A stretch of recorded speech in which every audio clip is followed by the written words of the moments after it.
Buenas, bienvenido a este videito de reglas de Kirchhoff, TP10, Física 2. Continuamos con el bloque de circuitos de corriente continua.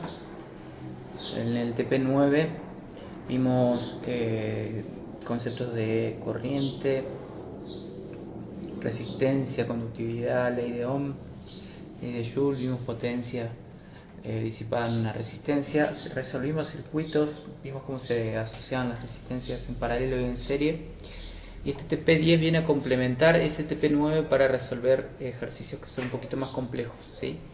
La resolución que vamos a proponer aquí van a ser a partir de reglas de Kirchhoff que nos ayudan cuando la ley de Ohm no nos alcanza para saber qué corriente hay en un lugar del circuito o qué resistencia deberíamos poner en tal lugar para obtener tal corriente. Las reglas de Kirchhoff, que son dos, se van a venir a complementar con la ley de Ohm para poder resolver circuitos que son un poco más complejos. Arrancamos. Dos reglas dijimos, entonces estos también los van a ver en el teórico. Como siempre, regla de nodos. La regla de nodos nos va a decir que en un nodo, que es este puntito que está aquí, en donde se unen tres o más cables, la suma de las corrientes va a dar 0. Esto quiere decir que todas las corrientes que entran tienen que salir, ¿sí? Es una extensión del principio de conservación de carga. Todas las cargas que fluyen en cualquiera de esos tres terminales o bien van a entrar en uno o van a salir por el otro, ¿sí? La convención que usamos nosotros es que cuando la corriente entra a un nodo le vamos a poner signo positivo y cuando la corriente sale a un nodo le vamos a poner signo negativo. En este caso, si ustedes ven, I1, I2 se suman y se convierten en esta I3 que aparece en este lugar. Esto es conveniente, como ya lo vimos en el TP anterior, hacer la analogía entre corriente y flujo de agua. Por ahí es mucho más intuitivo para nosotros este nivel macroscópico de observación, en donde entran dos corrientes de agua, uno por el tramo derecho y uno por el tramo izquierdo, y al entrar en un codo, que sería el nodo eléctrico en nuestra analogía, salen por el tubo hacia abajo, ¿sí? Todo el agua que entra sale, ¿sí? No se pierde agua en el nodo. Eso es una de las reglas, ¿sí? Si bien esta regla parece un poco sonsa, nos va a salvar en un montón de circuitos. La regla que es un poquito más compleja es la de mallas. Lo que nos dice acá Kirchhoff es que la sumatoria de las diferencias de potencial a través de una malla va a ser igual a 0. Ya vamos a repasar un poquito la nomenclatura, pero malla es cualquier circuito que uno puede recorrer y llegar al mismo punto desde donde salió. Este circuito, por ejemplo, tiene 3 mallas. Por ejemplo, estoy con el puntero láser en este nodo.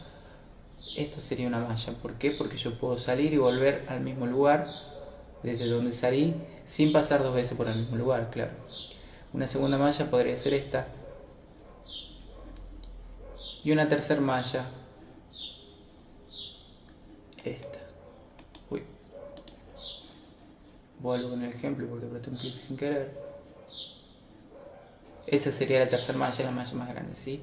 Si yo recorro una malla y voy anotando todas las diferencias de potencial que voy atravesando, por ejemplo, la de R3, anoto la diferencia potencial de R2, anoto la diferencia potencial de R1, anoto la diferencia potencial de batería 1, todo eso y lo sumo, como me dice ahí la regla, sumo toda esa diferencia de potencial, siempre me va a dar 0. Cuando yo recorro una malla y vuelvo al punto desde donde salí, la diferencia de potencial por las que fui pasando, todas van a dar 0. Eso es lo que me dice la ley de Kirchhoff de tensión o de voltaje. Respecto a la nomenclatura, vamos a tener muy claro en la parte práctica que un nodo es una conexión de 3 o más conexiones. También vamos a hablar de rama. Rama es la unión entre un nodo y otro nodo, ¿sí? Este circuito tiene 3 ramas.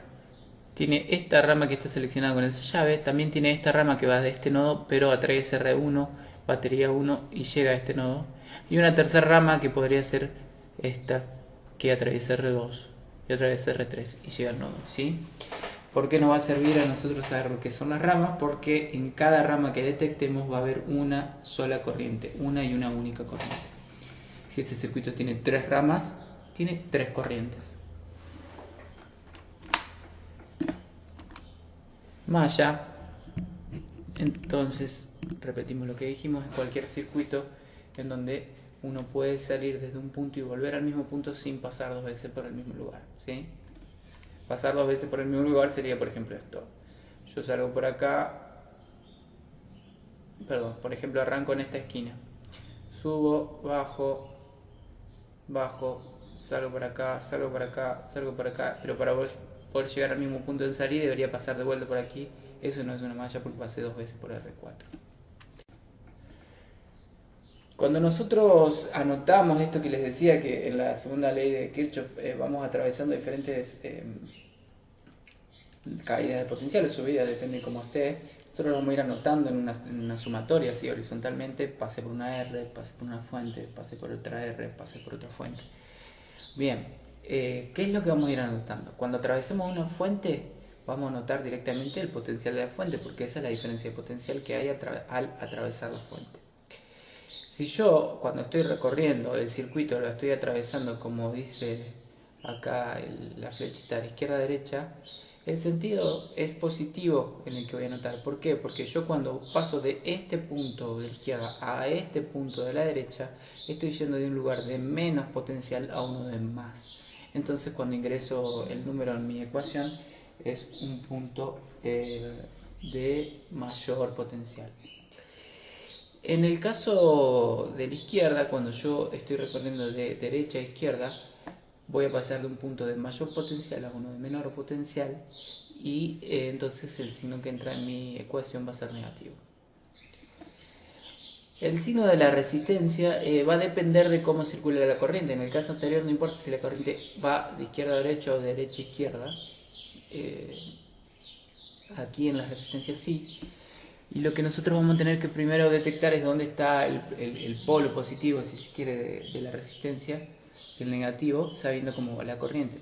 Si la flecha violeta es la corriente y está atravesando de derecha a izquierda mi resistencia, eso quiere decir que la resistencia va a tener mayor potencial en donde está entrando la corriente y menor potencial donde está saliendo la corriente. Entonces, si yo lo recorro de izquierda a derecha, voy a pasar de un lugar de menos potencial a uno de más potencial. Entonces, cuando anote en mi caída de potencial, la caída de potencial de esta resistencia va a ser positiva. En definitiva, una subida de potencial, no caída.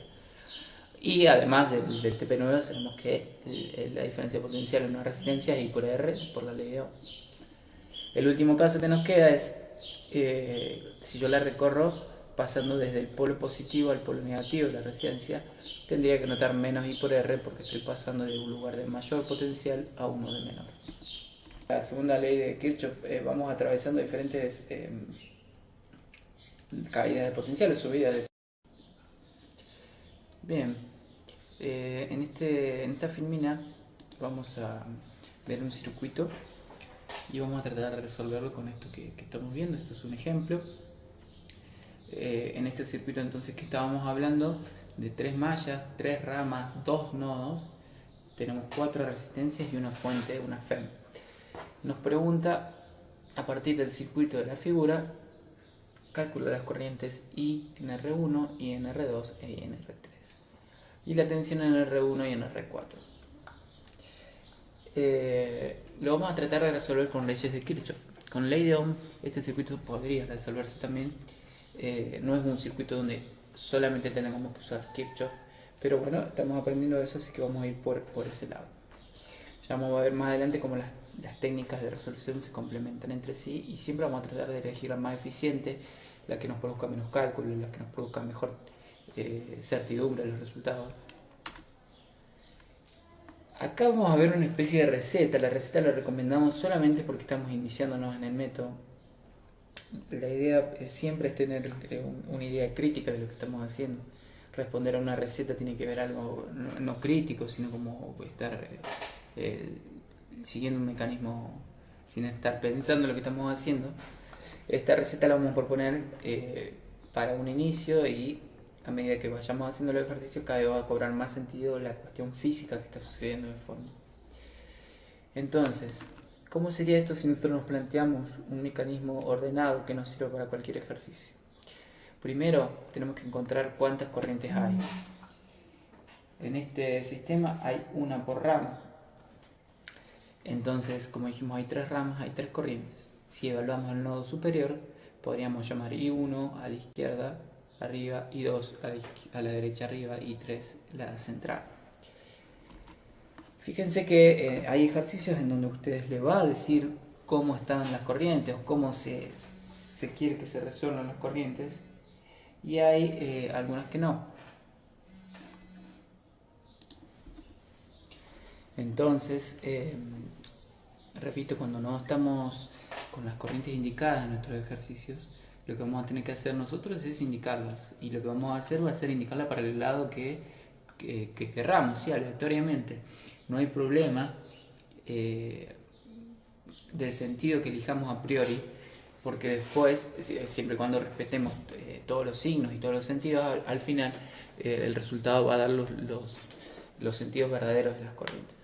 Entonces aquí están planteados I1, I2 y I3. Segundo paso es identificar las caídas o subidas de potencial, en definitiva las diferencias de potencial. En las resistencias, donde la corriente entra, voy a colocar un signo positivo, y donde la corriente sale, voy a colocar un signo negativo.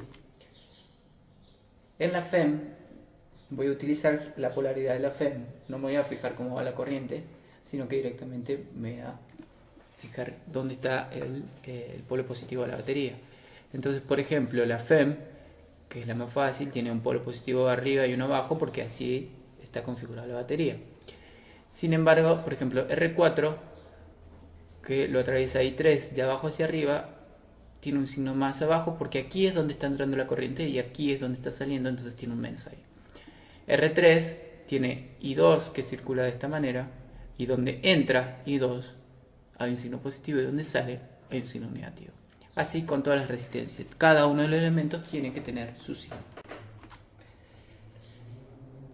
Tercer punto de nuestra receta.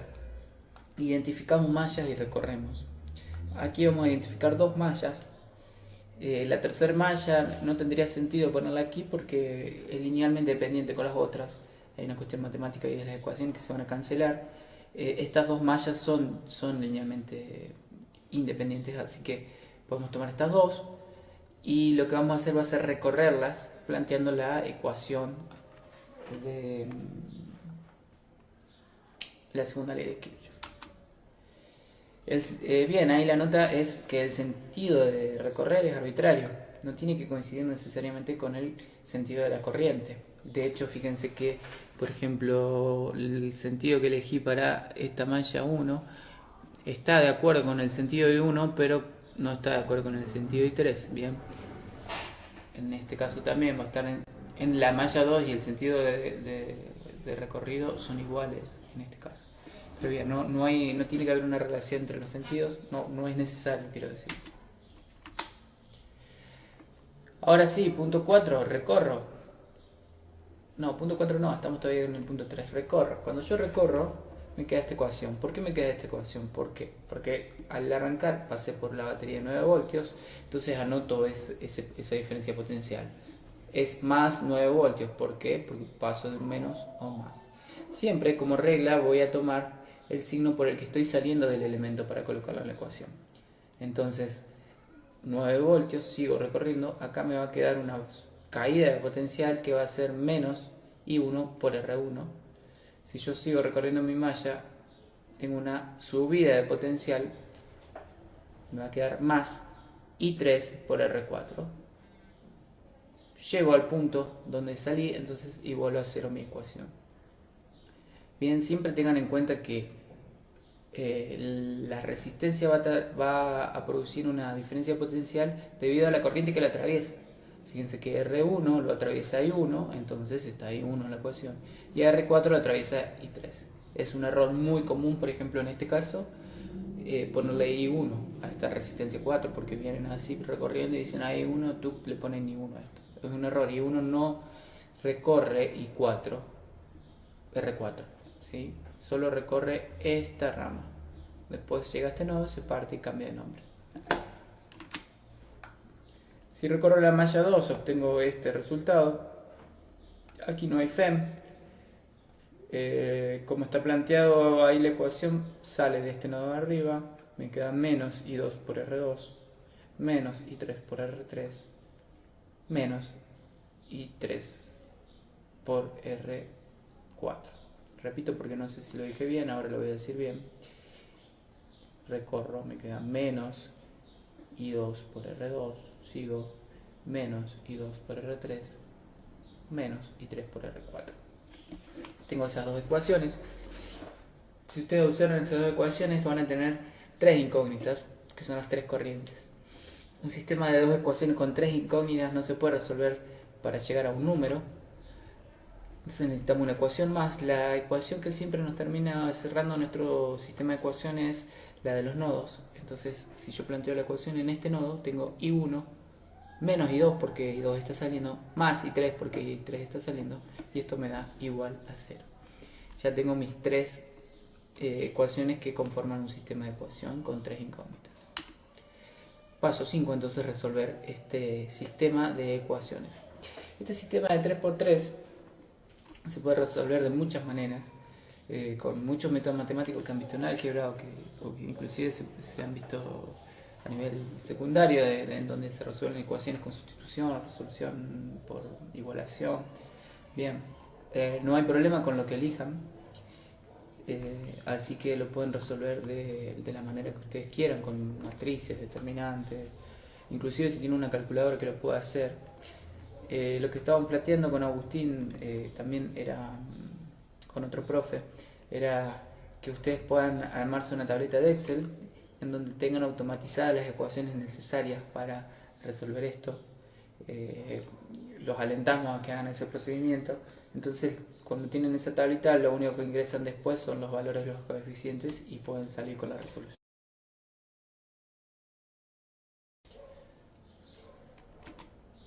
Entonces nuestras ecuaciones para este circuito, si las ordenamos, nos quedan de esta manera. Ahí están los coeficientes con cada una de las incógnitas y los términos independientes. Si yo resuelvo, me quedan 54 mA para I1, 18 mA para I2 y menos 36 mA para I3. Tengan en cuenta esto. Cuando yo al principio les decía que los sentidos de las corrientes los podían poner para el lado que ustedes quieran, tenían que ver con esto, con que si uno elige al revés, no pasa nada, lo único que sucede es que el resultado me va a dar negativo. Entonces I3, al darme un resultado negativo, me está queriendo decir que en realidad el sentido de circulación de cargas positivas no es de abajo hacia arriba en R4, sino de arriba hacia abajo. En este caso, ustedes para terminar el ejercicio pueden bien entregarlo así, como está, estaría terminado el ejercicio, o dar vuelta a I3, señalar que va para abajo y darle valor positivo a I3. El sentido real entonces de esta corriente 3 es hacia abajo, ¿sí? En este ejemplo vamos a ver cómo se mezclan las técnicas de resolución y vamos a proponer un método de resolución en donde mezclamos reducción de resistencias con leyes de Kirchhoff, ¿sí? En el andar de resolución de ejercicios de ustedes deberían llegar a una práctica tal en donde ya podrían darse cuenta de cuándo les conviene reducir resistencias y cuándo directamente plantear leyes de Kirchhoff. Muchas veces tiene que ver con, además de esta práctica, con lo que les pide el ejercicio, ¿sí? Este ejercicio está pidiendo, por ejemplo, la corriente en R1 y en R9 y la diferencia potencial en R1 y R9. Apuntando a resolver eso en particular, uno puede darse cuenta, por ejemplo, que tener estas dos resistencias de esta manera no podría servir, no sirve mucho, las podría reducir. Este paralelo está en serie con R9 y si uno se enfoca en resolver R1 primero, podría resolver toda esta cuestión de resistencia y encontrar una sola resistencia equivalente. ¿Qué lograría uno con eso? Tener una sola malla en este circuito, ¿sí? Porque al tener una resistencia equivalente de ese tipo, solo quedaría una malla. Los métodos de resolución para esa única malla serían los mismos. Esa resistencia en paralelo y en serie me da 3 ohm. Si yo resuelvo esto según el mecanismo anterior, utilizando solamente Kirchhoff, Esto es planteando dos mallas, recorriéndolas, planteando la ecuación de nodo, encontrando un sistema de 3×3, ingresando mis valores, por ejemplo, en una tabla de Excel que me dice a partir de los coeficientes cuánto son los resultados, tendría esto, ¿sí? No vamos a ir por este lado, vamos a ir por otro lado. Esto está en la filmina que sigue. Vamos a ir por este lado. Tenemos una sola malla, como habíamos dicho, y una resistencia equivalente que valdría por todas las que estaban a la derecha en mi circuito. En esta única malla no hay ningún nodo, por lo tanto hay una sola corriente que está circulando continuamente sobre este esquema. La planteo, le llamo I1, elijo un sentido de circulación, por ejemplo horario, y voy a encontrar mi ecuación de Kirchhoff. Previamente a esto lo que hice fue ponerle los signos a cada uno de los elementos. En una resistencia donde entra la corriente le pongo más y donde sale le pongo menos. Y las fuentes ya tienen sus signos, ¿sí? Siempre el palito más largo es el positivo y el palo más chico es el negativo. Si yo recorro partiendo desde aquí abajo a la izquierda, atravieso esta fuente, entonces me queda menos batería 2. Atravieso esta resistencia, me queda menos R5 por I1.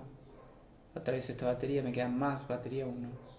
Atravieso esta resistencia, me queda menos I1 por R1. Y menos 2, que es el equivalente por I1. Llegué al punto donde salí y vuelvo a cero. Si le pongo números a esto, llego a la ecuación que se está mostrando ahí. Si observan, hay una sola incógnita que es I1. Si yo la resuelvo, me queda 3 amperes. I1 entonces va a ser 3 amperes y va a ser la corriente que está atravesando R1. A mí me piden la corriente en esa resistencia y la resistencia.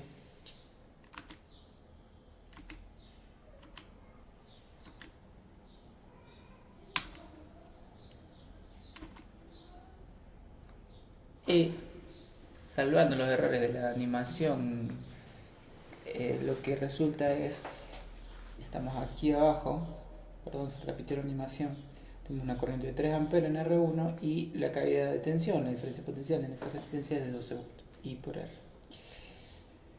Hay un paso más que a mí me va a servir, que es lo último que está escrito acá, y es que voy a resolver la caída de potencial en esta resistencia para ahora sí, mediante la IDEOM, poder ir progresando hasta encontrar la corriente en la resistencia 9, que era lo que me estaba pidiendo. Bien, entonces, como decíamos, lo que hicimos fue ampliar el circuito para intentar volver a donde habíamos partido, y esta I1 que teníamos aquí valía 3 amperes. Estoy escribiendo esto, no sé si está quedando en el video, a veces no queda.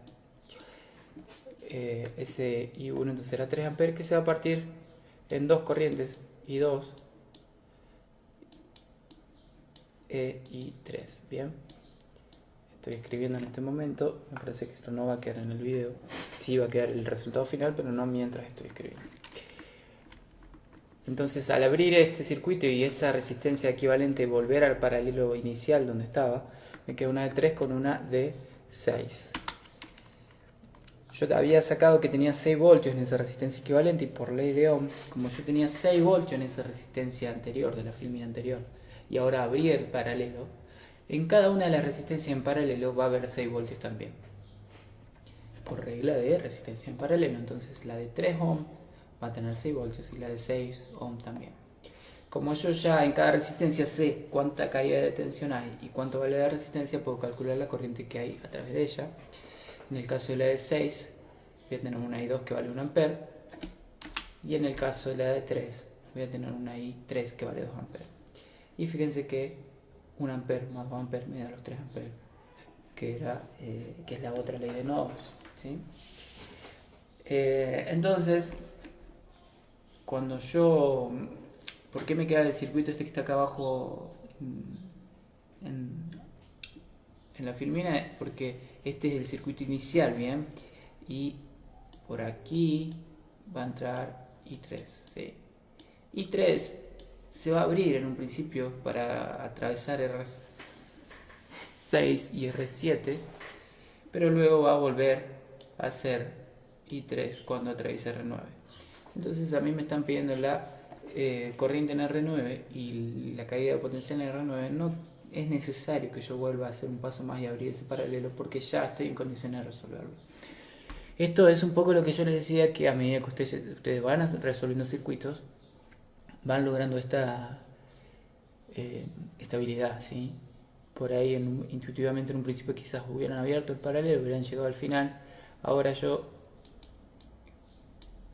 podría haberme dado cuenta de esto que le estoy diciendo, que I3 está en la resistencia 9. Entonces, la resistencia 9 que vale 1 ohm y la corriente 3 que vale 2 amperes, voy a tener una caída de potencial de 2 voltios. Resuelto mi ejercicio, P en R9 es 2 voltios. Corriente en R9 es 2 amperes. Corriente en R1 es 3 amperes. Caída de tensión en R1 es 12 voltios, que lo habíamos calculado antes. Ejercicios para practicar esta primer parte. Vean este video, lo podrían mirar hasta ahora, ponerse a practicar y encarar la segunda parte del video y seguir practicando. Se los propongo de esta manera. Entonces, practicamos circuitos con ley de Kirchhoff más ley de Ohm. El de arriba todavía no, porque tiene unos medidores que va a estar en la segunda parte y ya vamos a retomar esos ejercicios. Entonces, resuelven este de aquí abajo. También resuelven algunos que están en la guía, el 1, el 2, el 4, el 5, el 6, el 7. Bien. Plantean las ecuaciones de Kirchhoff, plantean las ecuaciones de Ohm y eligen bien, eligen por dónde ir para resolver los ejercicios. Eventualmente, si se encuentran con matrices de 3×3, van a tener que hacer sustitución, igualación, o también se pueden construir esta tabla de Excel que le estamos diciendo para que una vez ordenada sus cálculos, metan los coeficientes y resuelvan. Bueno, nada más para decirles en esta primera parte del video. Sí, nada más para decirles. Así que a practicar con estos ejercicios y ahora en las siguientes filminas nos vamos a meter con lo que es medidores, ya sea de tensión o de corriente, y cómo vamos a trabajar con ellos en la vida real y en los ejercicios.